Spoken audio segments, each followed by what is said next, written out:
My name is Elise Struess and I am the principal here at Osan Elementary School. I've been the principal here since the start of the school year 2023.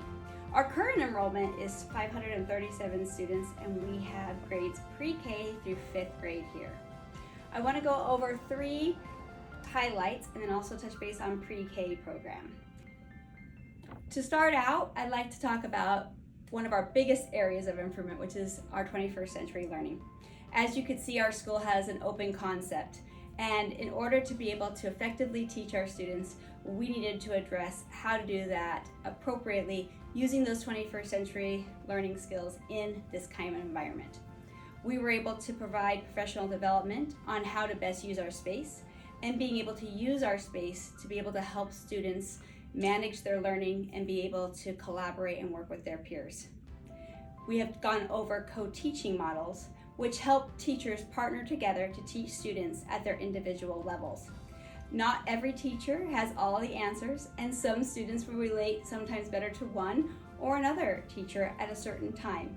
And having 2 teachers working hand in hand provides more differentiated instruction and being able to connect with those students. Our students are learning to collaborate, making good choices, setting goals, and taking ownership of their learning based on the improvements that we've made with our 21st century learning skills.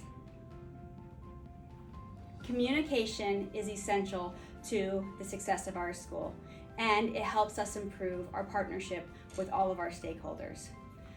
Being the principal, I have an open door policy here where I welcome feedback. I welcome parents coming in and talking to me. I know our teachers do the same as well. In order to improve communication, we have done multiple things. One is we run a Facebook Live with our parents every other week.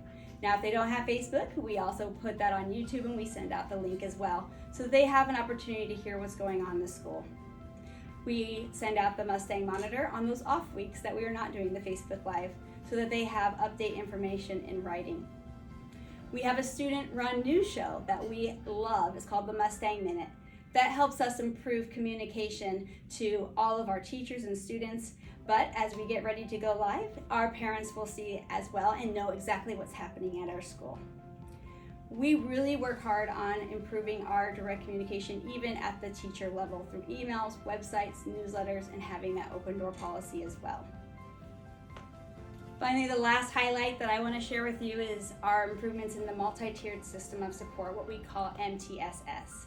Now this encompasses a lot of things, but the part I want to highlight is one, we really worked hard on knowing where our students are. We changed from focusing on teaching to making sure that students are learning the material and that they can be successful citizens. We did this by establishing common assessments so that we are continually tracking the students' progress on their academics. We also have a shared parent data page that we give out 3 times a year, showing them exactly where their child is in those standards that they need to have mastered. Each data page consists of a QR code on it so that if parents are unsure what that assessment means, they can scan that and each assessment and standard is explained to them so that they can be active partners with their child's education. We've also implemented some different concepts for social emotional learning at our school. We have check-ins in every classroom where students can share with us what level they are using the zones of regulation. And then we work with those students on, if they are not in the ready stage to learn, how they can help get to that stage. How can they handle those big emotions? What are some strategies for calming down and for thinking things through? We have our student transition program that we implemented, which we partnered with Anchor for Life.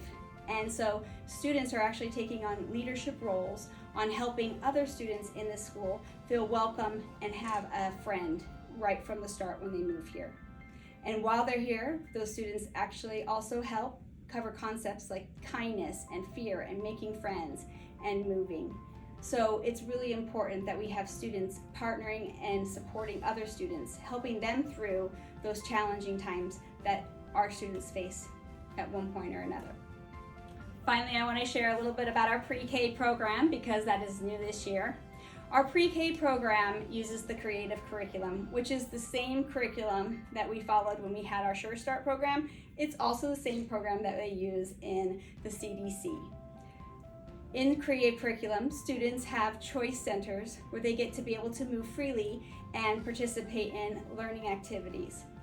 The learning activities focus on taking turns, language, gross and fine motor skills, but it's getting the kids ready so that they can be prepared to go into kindergarten by having those foundational skills that are developmentally appropriate.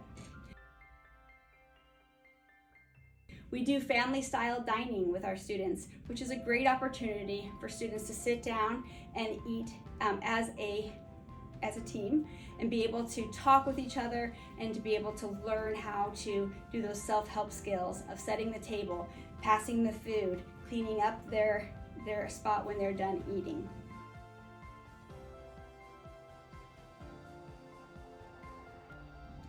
We love help with assisting our community members and our families with reinforcing that chain of command, showing that confidence in day leadership to be able to help the community members, stakeholders, and our parents know that we are here to help provide the best education possible for their students. One other area that we definitely have seen is the healthcare for our students and for our teachers, and that's kind of two separate in some ways. One, when we're working with students and there's a concern, it is challenging for them to get in and get seen by a doctor. And even after they've been diagnosed or they have seen a doctor, to continue to get that medication for them or the treatments for counseling and such. For our teachers, I know that we are often put under Space A, and so that means that the only appointments that are available for them to go see the doctor here on base is when they call that day, and then sometimes they will call and it will be weeks before they can get an appointment. I would like to thank you for taking the time to be able to visit our school and be able to see the wonderful things that we are doing here, but also sharing some of that ways that we can work on improving.